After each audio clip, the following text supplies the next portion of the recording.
He joins us each and every week to recap with his observations of the Eagles after an Eagles win. Joining us on the Boardwalk Kind of Hotline, Bill Osborne with his Ozzy's observations. Of course, you can follow him on Twitter at Ozzy_football. Bill, how you doing today? I'm doing good, Josh. What's up, buddy? Not too much. Christmas. Happy holidays to everyone. Absolutely. You know, Bill, one of the things that we've been talking about for the last couple of hours, I know Scott and Ryan were digging deep into it, and we got to ask you. You've watched the Eagles all year long.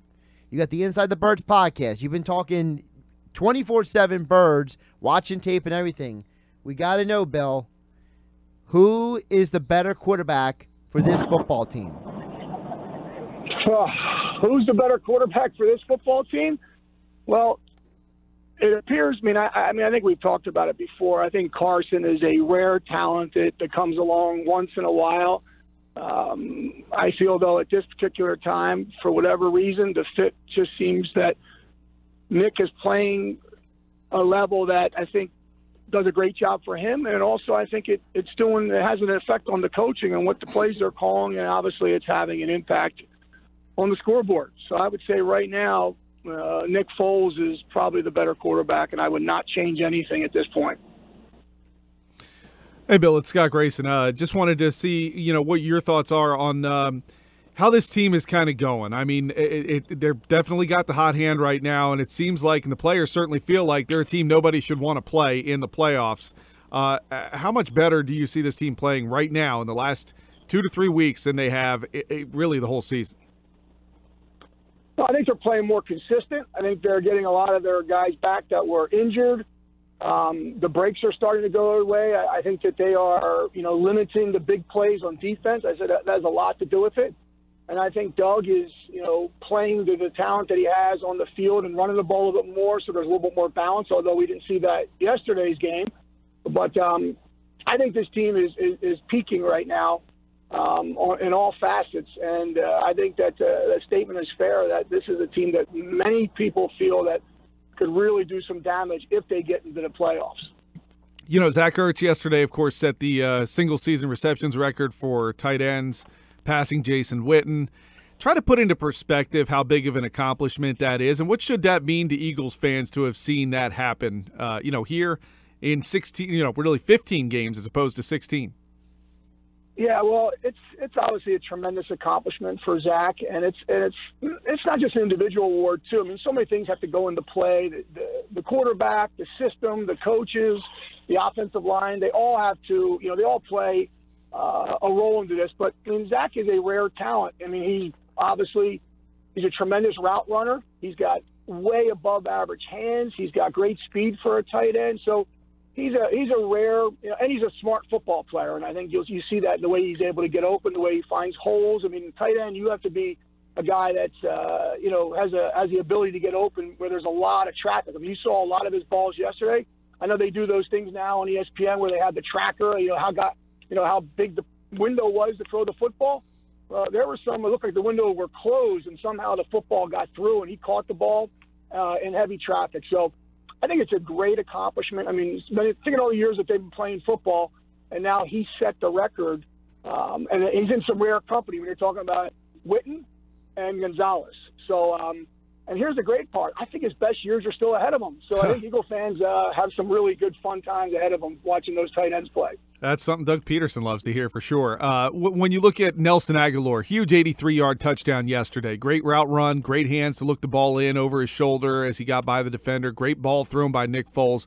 But it's funny, if we fire up the time machine and we look back, I think it was 2 years ago, maybe 3 years ago, Nelson Agholor, guy couldn't catch a ball. Everybody was ripping him a new one. Should have felt like he should be let go. Heck, I even will admit I'm one of them. How far has he come, and what does he mean to this offense now to be the guy who did what he did yesterday and has been reliable this season? Well, I think it shows that how you can mature and how you can work your tail off, even though you come into the league, with all these accolades. It was a humbling experience for him, and you have to have the combination of the system. You have to have the confidence in your quarterback and your coach to call the plays. And like you said yesterday, he went and got the ball. I mean, there's just things that he's doing that he has not done before. So I think that Nelson's come a long way, and I think when you see the quarterback going to him in certain situations where he's in trouble, that's when you know the quarterback has confidence and he's able to see those things, and he'll throw the ball. And that's what you want as a receiver. You want to have an opportunity to go and make those plays. And, I always say, the guys that I'm coaching, whatever, who wants the ball thrown right at them? I don't want a ball where I got to go out there and the ball's hit me right in the numbers and there's nobody around. I want a ball where there's traffic. I got to go show my athleticism. I want to go get the ball at its highest point. And I want, when I come back to the huddle or the fans, you hear that ooh and ah. And that's what I want from my teammates to say, did you see that catch? And especially the quarterback when I come back in. That's a big thing. Bill Osborne joining us here on 97.3 ESPN. Got to ask you about the Eagles' defense. I mean, this front four seems like it's finding its way as each week passes.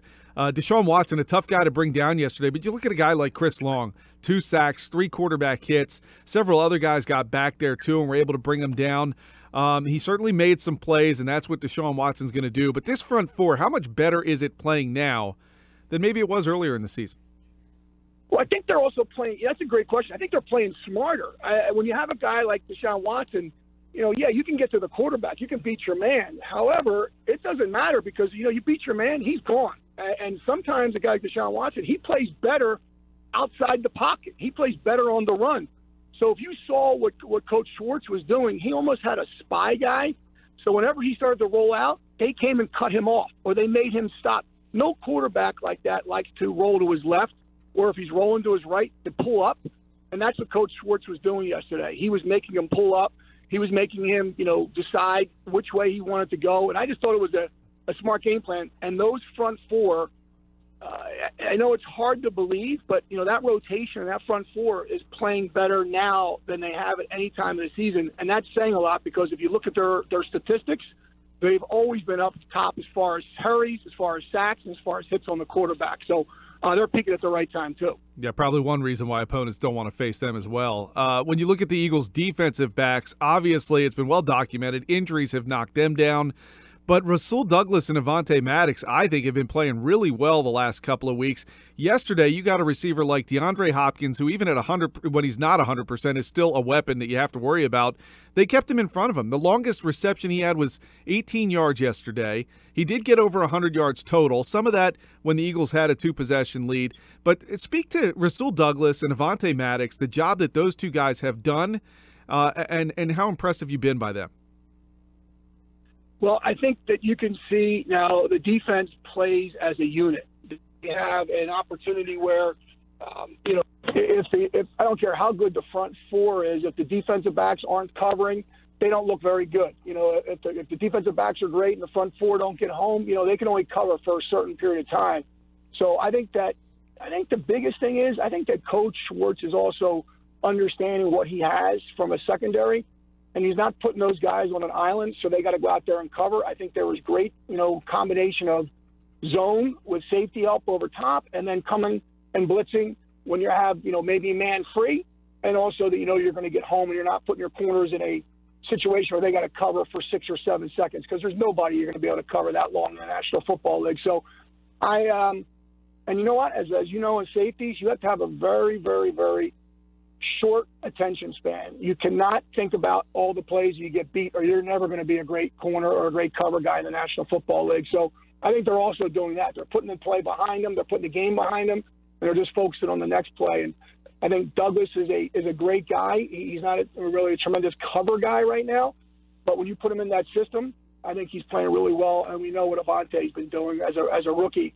He's playing, phenomenal. So I think their future is bright for that secondary too. And you match that up with that front four, man, they are definitely peaking at the right time, and they're a team that nobody wants to play, especially that defensive unit.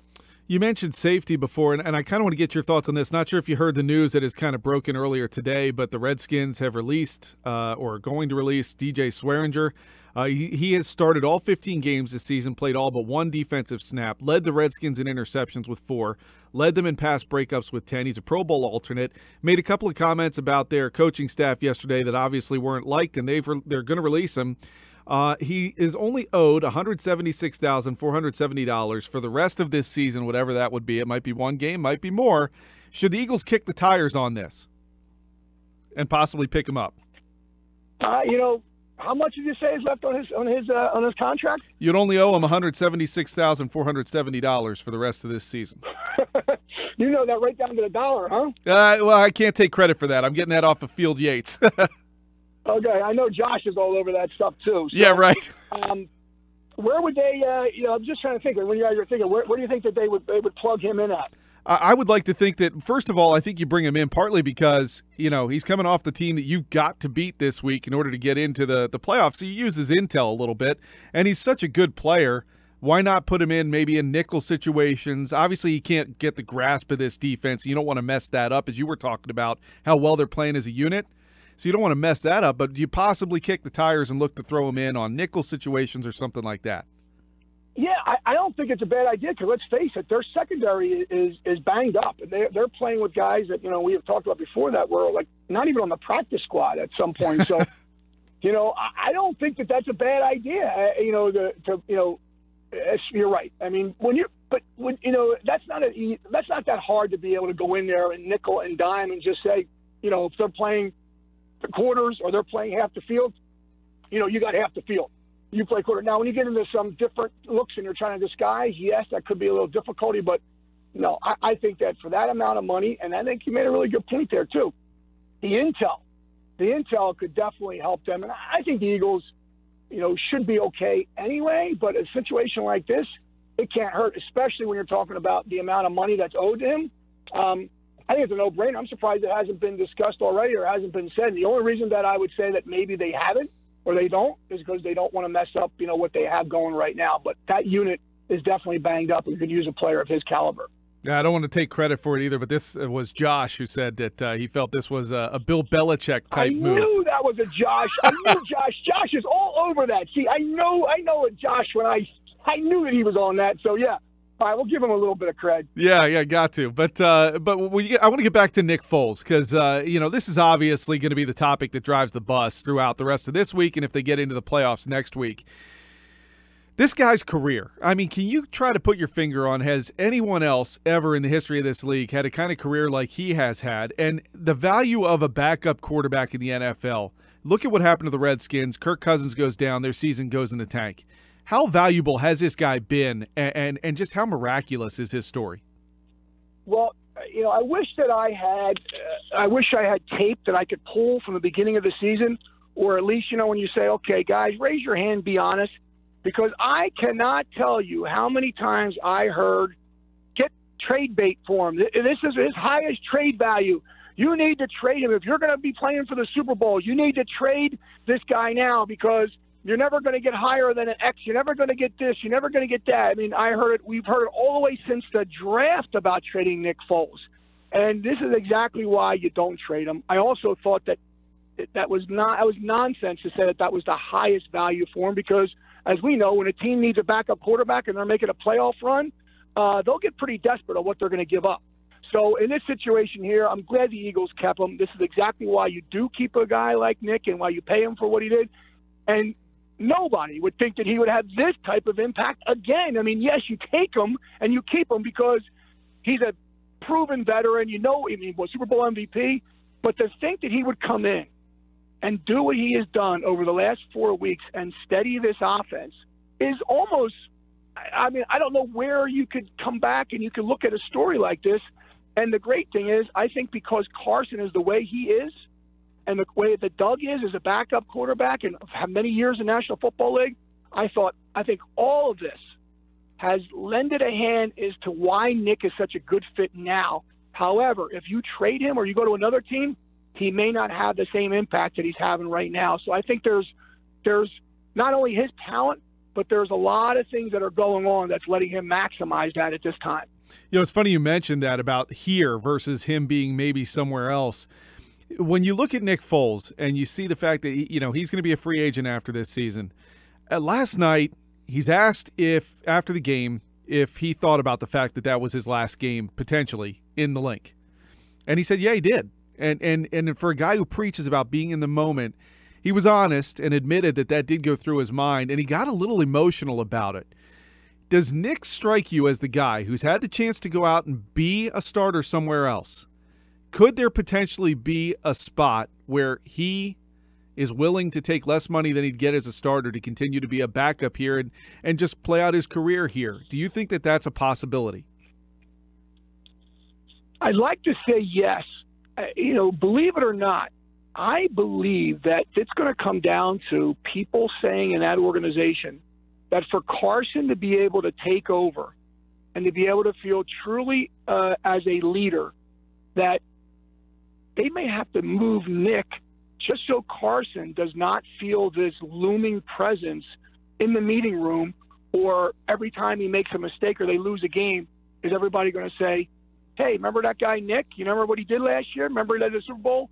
And, you hate to say that, but I think there is going to be discussions like that in order for Carson to grow, Nick might have to be with another team. But I think for now, you got to hold on to Nick. And here's the other reason. Carson is coming off a really horrific injury. We've seen that it hasn't been fully healed. So I think until Carson can play out and not, have injuries, you want to make sure you have a guy like this ready to go, because this is a playoff team every year. I mean, they may not make it this year, but with that defense, with their skill players, this is a team that is not rebuilding. So you don't want to have a quarterback situation where it's holding you back. And with Nick in there in that meeting room, you can play winning football. So that's really important. You got to keep that in mind. Bill Osborne joining us on the Boardwalk Honda Hotline on 97.3 ESPN. Follow him on Twitter at Ozzy_football.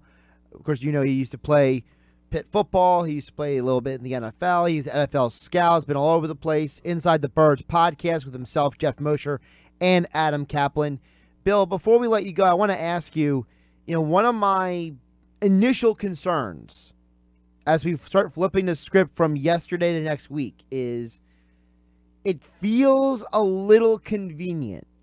Now, hear me out for a second. It feels a little convenient that the Eagles got up for two playoff-bound teams.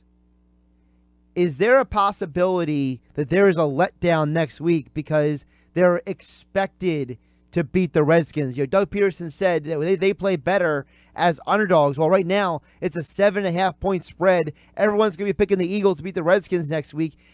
How much of a possibility for a letdown could there be after getting themselves up for two playoff-caliber teams? Well, I think you always have that, potential for it happening. I think it's a fair question. And you hope that because they know that you have to win to get in. So I think in this situation here, the good thing is you're not really thinking about the team per se as far as a letdown. In other words, there's this goal. And the meeting room is, you have to win. So whether it's a playoff team or whether it's a not playoff team or whether it's a team that you're, favored or not favored, you still have to win to get the goal of the, what every NFL team wants, and that's the playoffs. So I think that helps. And I don't think that the Eagles now, based on what I've seen the last couple of weeks, I think they're a very inconsistent team throughout the season. I think now they're not. I think this is a team that's going to come out. They're going to play well. They're going to be consistent. I think you're going to get a good game from them. I would be really surprised, although, again, I think it's a fair question because we've seen it happen the whole season. I mean, let's be fair about that, too.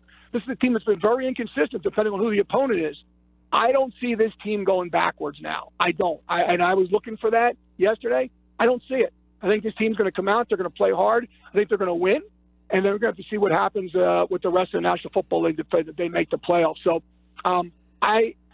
you know me. I'm like you, Josh. I'm always looking at little things and trying to see if they're going to play well and why. And I think in this situation here, the Eagles are going to – I think they're going to play well. They're going to continue to play well, and they're going to win the football game. Bill Osborne, you can check him out on Twitter at Ozzy_football. Inside the Birds podcast. Also, Defend Your Head, former Pitt Panther. And am I missing anything? A former NFL Scout. I mean, you got a resume as long as my body here, man.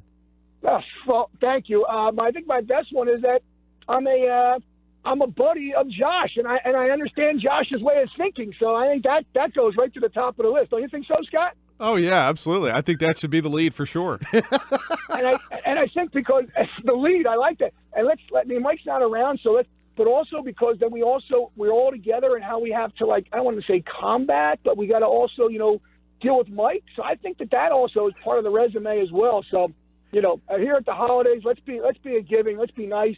And, put that on the top of the resume too. But I appreciate it. And, of course, happy holidays, Merry Christmas, and Happy New Year to all you guys out there and all the listeners. All right, Bill. Well, Merry Christmas. We'll catch you next week for your observations here on 97.3 ESPN. Appreciate you coming on an hour earlier.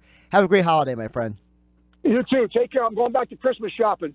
Good luck. We're all counting on you. Yeah, thanks. Bye.